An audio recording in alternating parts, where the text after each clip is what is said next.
Well, welcome to Palestine Deep Dive. Welcome to all of you joining us from wherever you are across the world. This is the 51st show of Palestine Deep Dive. We're delighted to have you, delighted to have our guest, Aram Abu Saleh. My name's Mark Seddon. I'm a former Al Jazeera correspondent. I used to work for the United Nations. I've been a journalist all my life. But far more importantly for this evening, because we're going to be discussing what really should and possibly will be again a hot issue, which is the occupation of the Golan Heights. Not only the occupation, but the annexation of the Golan Heights. And this is a time when the international community is quite rightly absolutely furious about the invasion and part occupation and annexation of Ukraine. That has been taking place over a period of time, but not nearly as long as Gaza. The Israelis have occupied Gaza since the Six-Day War in 1967. Joining us today, delighted to say, from Berlin, where she's finishing her academic studies, is Aram Abu Saleh. And Aram is a Syrian writer, activist, and graduate. And she's a student, and I hope I'm getting the pronunciation right, Aram, for Majdal Shams, Yes. from the occupied Golan Heights. Currently, as I just mentioned, finishing your graduate studies in Berlin, in Germany, and you regularly write for various academic, journalistic, and literary publications, including for the local Golan Jawlani newspaper. Is that correct? As well as for other Syrian and Palestinian outlets. And Aram's been involved in the Syrian political movement in the occupied Golan since she was 13 years old, and is also a member of the Syrian Golan Youth movement. So look, Aram, this is, as I was just mentioning, this is our 51st show. From time to time, we mention the Golan, we talk about the Golan, but we haven't really had this focus. And we're absolutely delighted that you've joined us today. And hopefully we're going to hear some questions being sent in from people. We're already getting some messages. Tamamas may possibly be related to you. Is sending you many That's my little brother. Yeah. Oh, there you go. Green Pal says, hello, good to be back. Dia Ali says, bravo, Aramu. So there's obviously a lot of interest in this as a topic, and not really surprisingly, because we have touched on recently the continuing occupation of Western Sahara, for instance, since 1975 by Morocco in contravention of international law. We've also talked about the Chagos Islands in the Indian Ocean, which the UN General Assembly has voted and instructed, and so have the international courts, Britain, to return to Mauritius. And of course, we have focused on the Russian invasion of Ukraine, what it's meant for the UN Charter, but also how it is that you can call quite happily for sanctions against Russia, but in many Western countries, if you call for sanctions against Israel for illegally occupying Golan Heights, or indeed any of the other occupied Palestinian territories, you run into a storm of criticism. Anyway, look, we want to hear from you. Welcome back to Palestine Deep Dive, all of you that has joined us. But I really wanted to begin, if I may, Aram. Tell us something a bit about yourself and your family, and a little bit about the Golan Heights. I mean, not everybody will know a great deal about this area that has been under illegal occupation for over half a century. Yes. Thank you, Mark, for inviting me to speak today. It's actually a lot of people talk about Palestine, but they forget that also, or neglect that also, Israel occupies a part of Syria, a large part of Syria actually, which is the Golan, and it's still under occupation. What I want to say, I want to begin with something. It is not only the Golan is not only the Syrians who are currently still living in the Golan, like myself and my family, but also the Syrians who were expelled and ethnically cleansed from the Golan in the occupation in 1967. which are now approximately 500,000 Syrians, who you hear no one talking about their right of return, their destroyed villages, or what happened in 67. That actually the Golan story is the story of the largest ethnic cleansing that Israel did, even more than even bigger than the Nakba, the Palestinian Nakba, because if you do the numbers, it was 130,000 Syrians living in the Golan in 1967, and after the occupation, 13,000 remained. Wow. Yeah, that's a huge percentage of people who were forcibly expelled. And we know this from our grandmother and grandparents' story, and also from Syrians who wrote about it. But Israel, until this day, keeps secret, the documents of what happened really in the Golan, in the military sense of expelling these people. Aram, I went from Damascus some years back as an Al Jazeera reporter to the town of Quneitra, Yes. which you, of course, will know all about. But some people out there who are watching may not. But this is a Syrian town that was destroyed in fighting by the Israelis in 1967 and is still completely in ruins. And following from our visit there, we went to this kind of demarcation line between the bulk of the Golan Heights, which is occupied by Israel, and I think it's the eastern Golan, which is still in Syrian hands. But can you tell us something about this line of demarcation, which I think is, well, I know because I was there, is policed by the United Nations? To tell us something about how it is for people to live on either side of this demarcation line. Well, the most vivid picture when you mention this border is actually how we used and still communicate with our families since the occupation, because when Israel occupied the Golan, they expelled a lot of Syrians, but also our remaining villages. Some of the families, they were living in Damascus, working, or somewhere else in Syria, and then suddenly they had this border, or also they escaped the war. And then we have this situation going on since 67, that half of our family is in Syria, and we live on the other side. And for a long, long time, we communicated in that area you visited. We have a place called the Hill of the Shouts, which is basically a hill, which is basically two hills, one on the Syrian side and one on our side.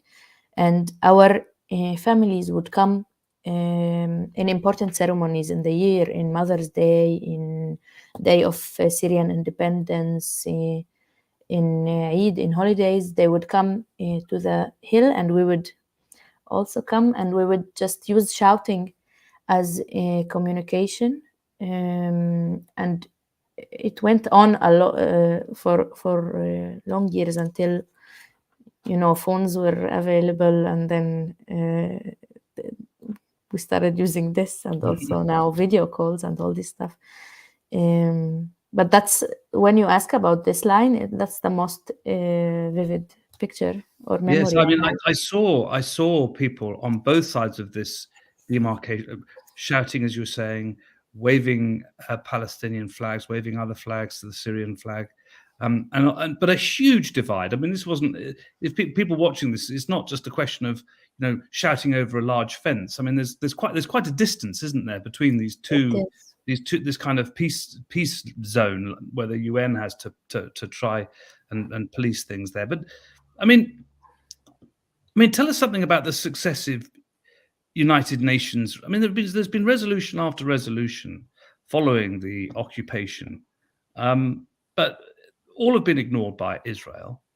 I mean, what do people people have kind of given up on Israel ever returning the Golan Heights to Syria, would you say? Well, for us, it's not it's not their choice to make. And we hope for, of course, we always hoped and still hope for liberation. But after the war in Syria in the recent years, it has been a lot harder to hold on to this hope. But I guess the people they don't have hope in the international community work, let's say, or steps, because it's really just talk for us. Well, sorry to hear that, Aram. But look, we've got a question. This is from Sarah in Manchester. She says, how much contact do Syrians under occupation in Golan have with Palestinians in the West Bank and Gaza? And do activists across the territories coordinate with each other as well? That's a great question. Actually, since the annexation of the Golan, we've been living since 1982. We have been living geographically as Palestinians because this is the only geography we're allowed to move in. To go to Palestine, to the West Bank, or to Palestine 48. So you as from Golan you can actually travel to the West Bank, can you? Yes. Yes. But how would you do that? Would you because you can't travel through Israel? Would you have to fly? I mean, how would you get, or go through Jordan, I suppose? No. Yes, we can move in Israel.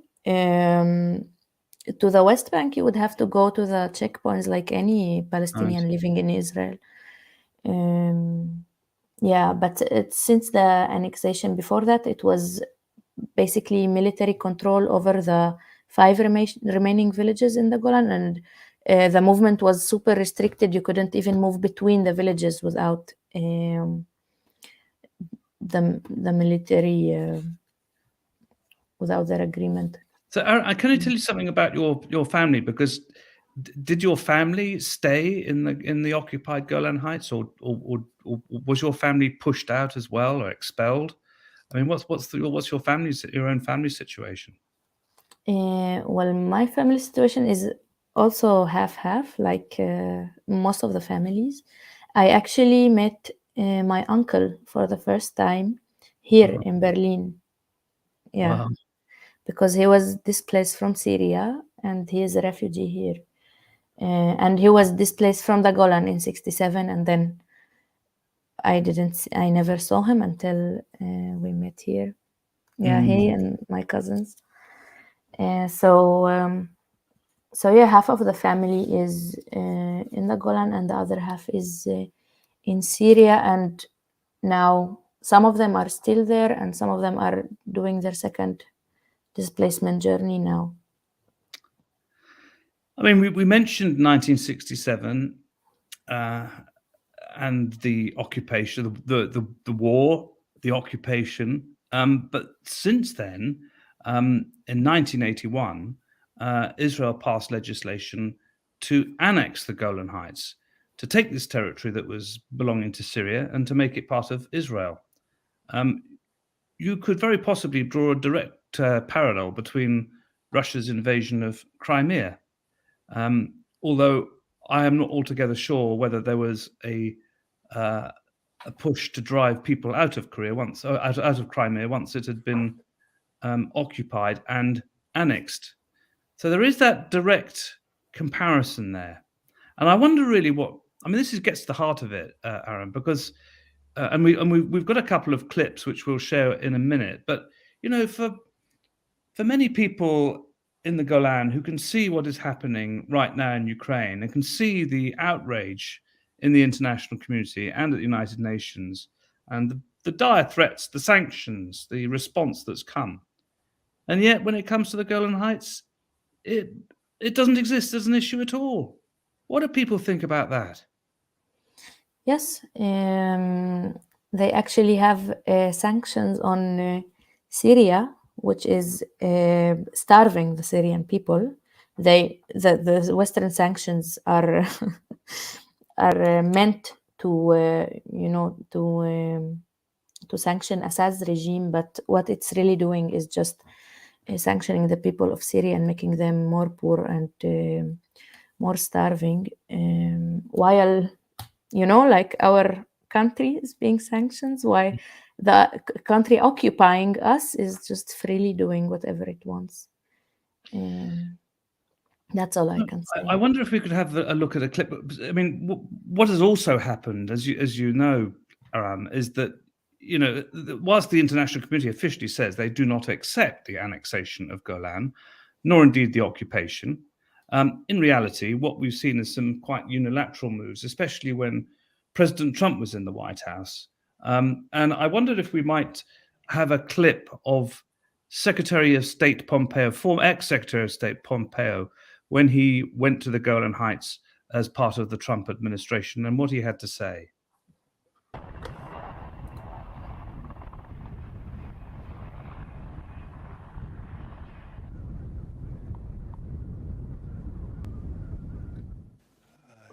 You can't stand here and stare out at what's across the border and deny the central thing that President Trump recognized that previous presidents had refused to do, that this is a part of Israel and a central part of Israel. I remember, too, not long after I was a cadet, I was an officer in the United States Army, and I remember the international pressure to return this very place to Syria. It was all the rage in the salons in Europe and in the elite institutions in America to say that this should be returned to Syria. Imagine with Assad in control of this place, the risk, the harm to the West and to Israel and to the people of Israel. President Trump just recognized the basic fact that this indeed is part of Israel. So there we have President Trump and Secretary of State Pompeo, who are above international law and the United Nations. And I'm sure that if Mexico was to invade and annex Florida, he might be a little upset by that. Yeah, but maybe. Really, this is the hypocrisy. I was just seeing that for the first time. Aram, it's just staggering, isn't it? They also, they did a settlement. The Israelis established a new settlement on the ruins of a Syrian village in the Golan to honor Trump. It's called the Trump Heights. Yes. Well, I mean, it's not funny. I mean, it's absolutely. I shouldn't be laughing.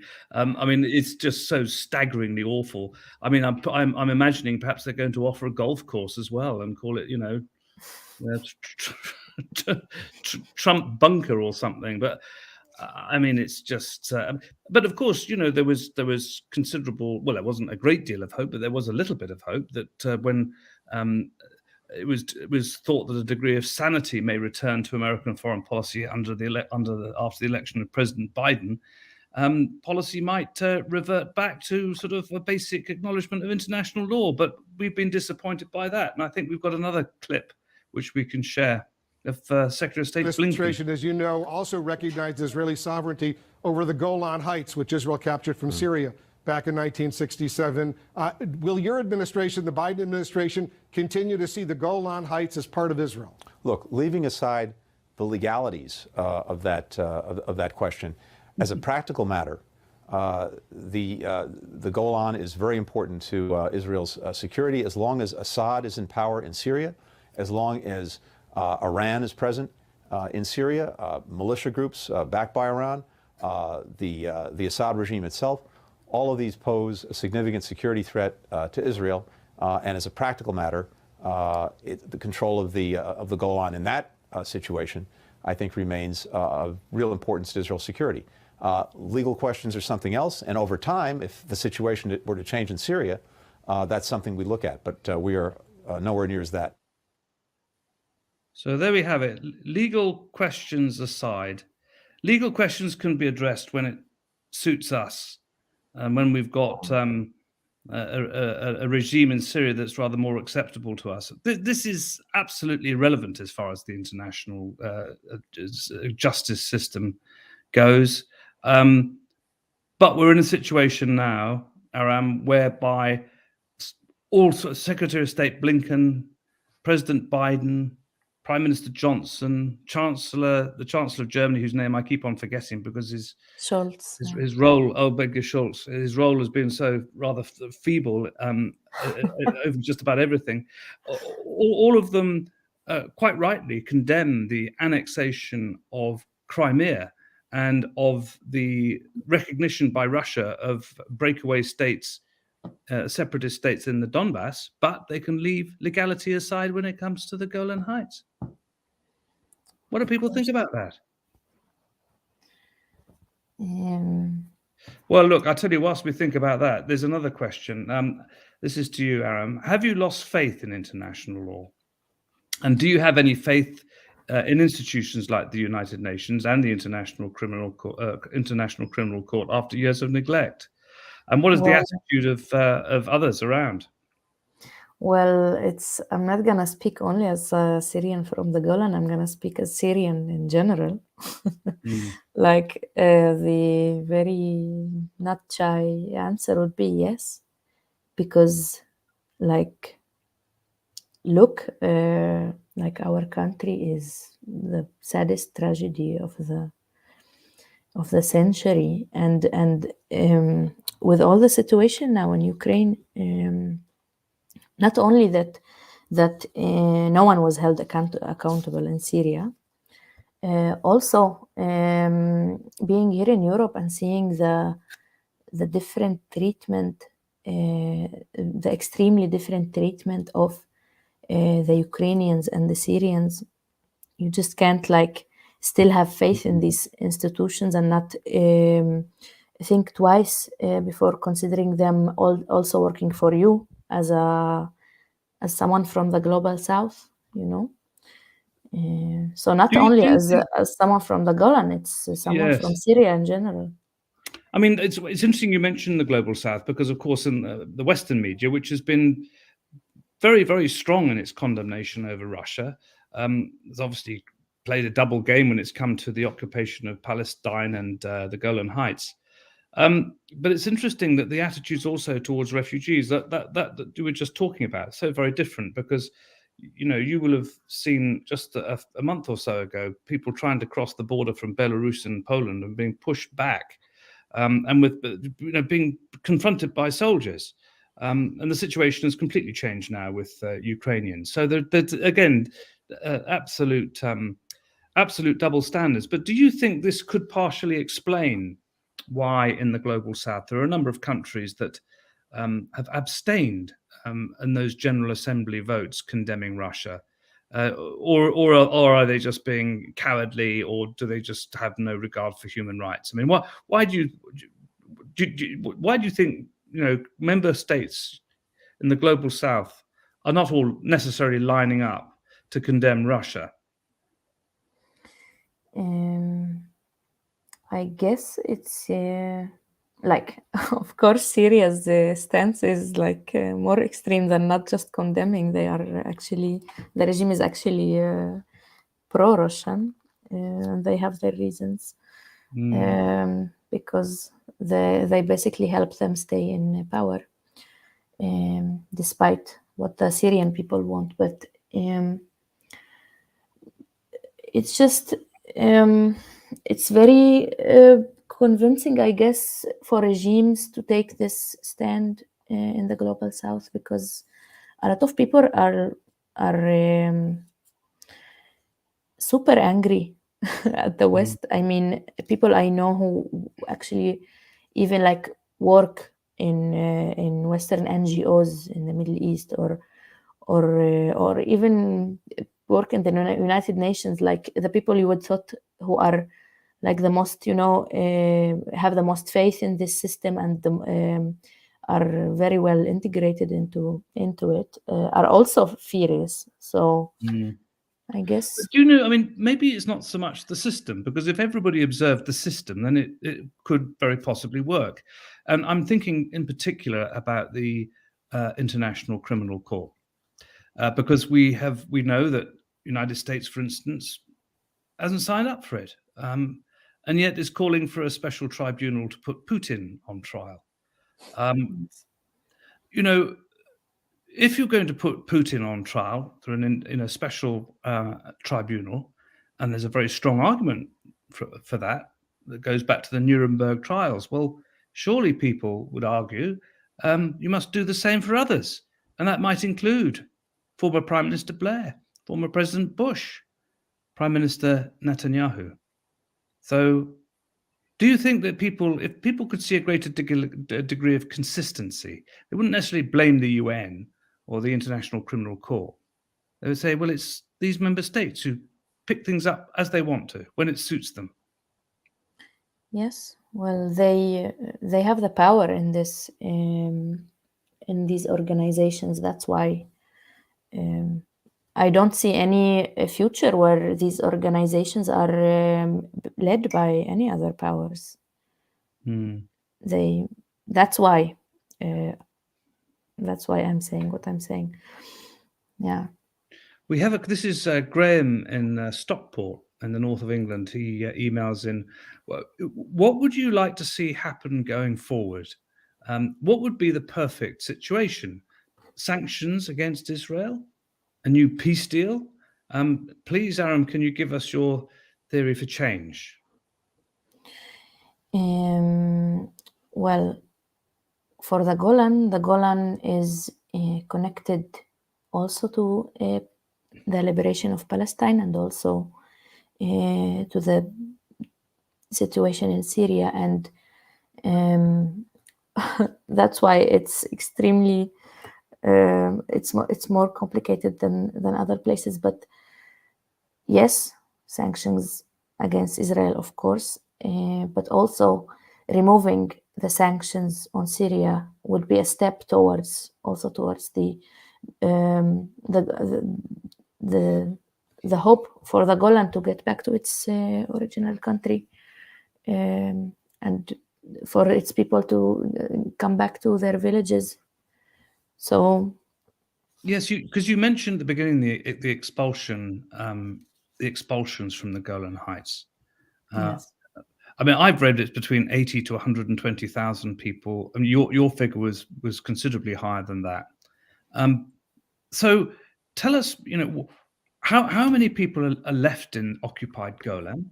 And also, if you can, because we understand that Israel has been building these settlements, not just Trump Heights, but a whole load of them for a long period of time.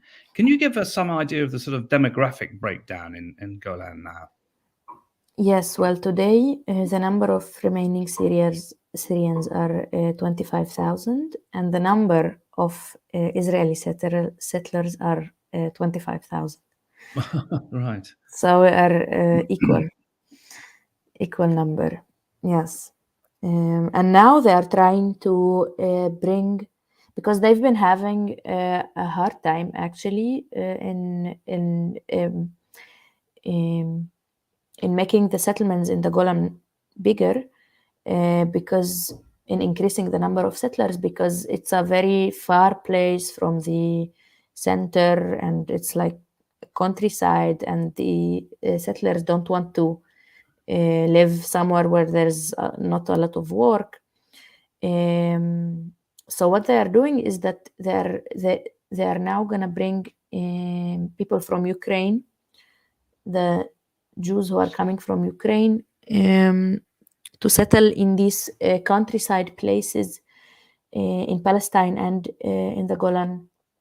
Yes, so this is actually the question that Jamal was going to ask. I mean, how does it feel now to know that Israel is potentially allowing Ukrainian refugees to settle in the Golan? I mean, I wonder if these Ukrainian refugees have any idea that they're being sent to a place that could be very hostile for them. They could be leaving one hostile territory to go to another.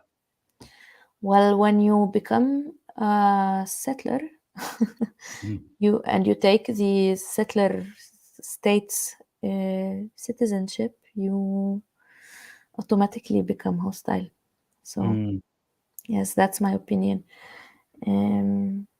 But it is very sad to see how victims become oppressors, and it's also very sad to see how things burn in Europe, and then in the Middle East you have all the the Middle East gets punished for it. Yes, I mean, I wonder also how you must feel when you see Naftali Bennett, the Israeli Prime Minister, acting as peacemaker, talking about the need for Russian occupiers to leave with a straight face. I mean, it must be quite extraordinary. But I watch the Western media and I see, well, is anybody actually going to mention the situation where he's from? And he is very proud of his participation. Like, he specifically is very proud of his participation in the occupation of South Lebanon and in fighting there. Yes, it's. Well, look, this is a question from Sally, and Sally asks, what does resistance look like on the ground in the Golan to Israeli annexation and colonization? Is there a growing movement, or is morale low? Well, morale is low since the atrocities in our country, in Syria, but it's still going on, of course. Actually, now we are battling this new occupation plan to actually use. Israel is planning to use green energy means in order to take more lands. Like, they already have 95% of the land in the Golan, and we, the remaining Syrians, have like 5%. So they also want to take from the 5% now by building wind turbines, huge wind turbines in like all the space they have in the Golan. They chose like in between the roads between our villages, which will cut the roads. Also, we rely heavily, all of our lives rely on farming, and we can't live without our fields. And these turbines would just would ruin the This is something environment. that's similar is happening in the Negev, isn't it, with the Bedouin? They're Yes. Yes, it's very similar. They use the green energy projects in order to also take more land and control more land. And also they write about it as the turbines in the Golan. They write about it as that it can also be used militarily, because it's a huge buildings, and would like keep the Syrian army, behind. Yes, and they will be taking a lot of land for this project, like forcibly taking. And this is the main cause the Golan people are now working against.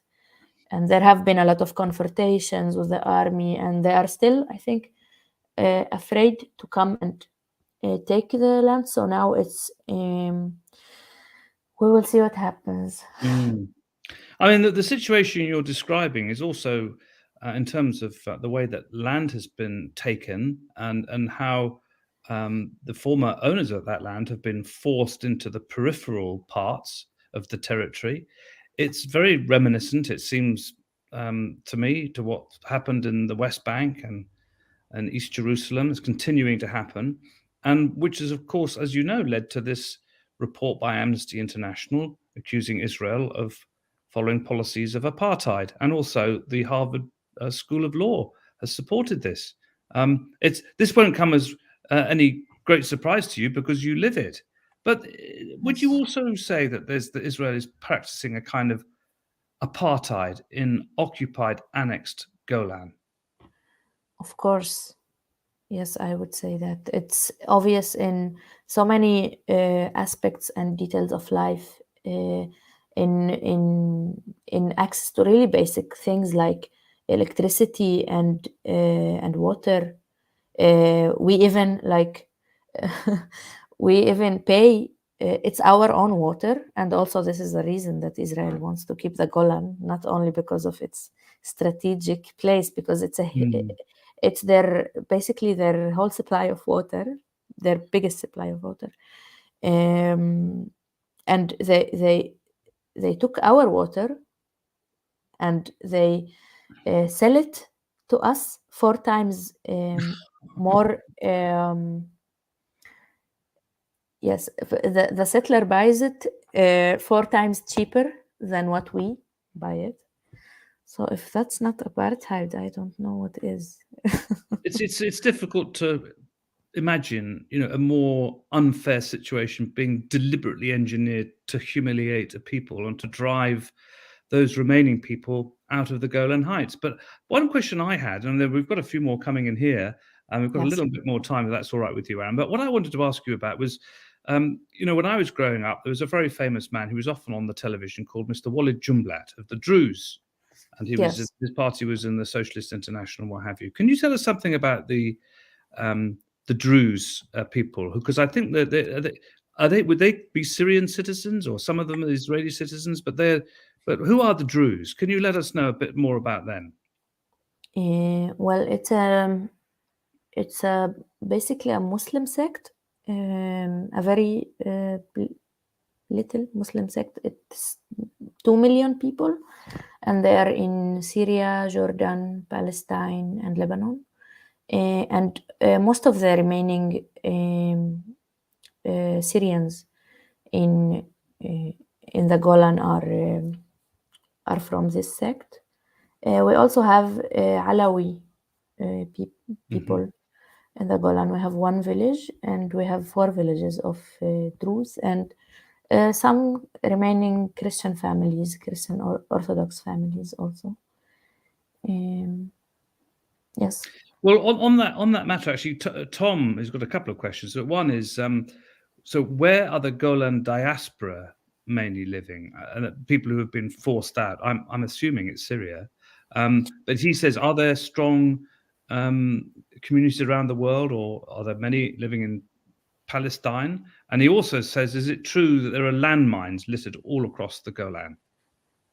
Yes, it's true, and that has been one of the also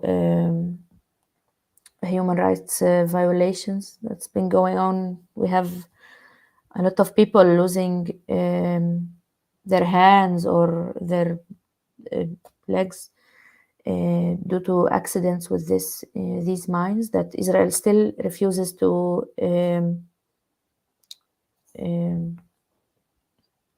disarm or remove. Yeah, to remove, yes.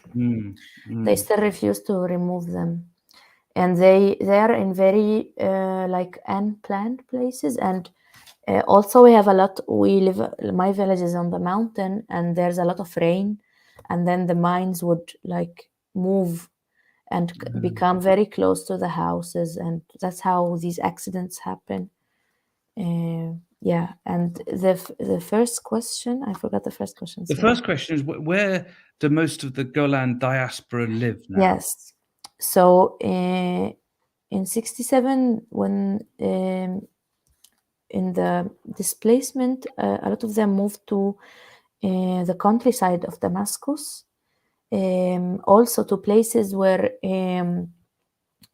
Palestinian refugees has been living in Syria. So the Golani and the Palestinian communities in Syria are live. A lot of them live in the same places, refugee camps, or just the very poor suburbs of cities, and also in Quneitra Governorate in general. And after the war in recent years, a lot of them went on a second journey of refuge to everywhere, basically. Yeah, it's 500,000 people.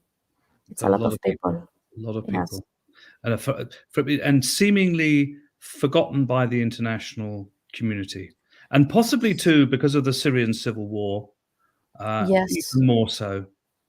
Would you agree? Also because of I think the Syrian state did not do enough for the people displaced from the Golan, even before the war. They are, I think, the lowest class in Syria are these people. They were. Some of them are Alawite. Alawi. You said that some of them are Alawi. Yes, but the majority are Sunni. I see. Right. Yes. So there's a question. This is from Amira in Leicester.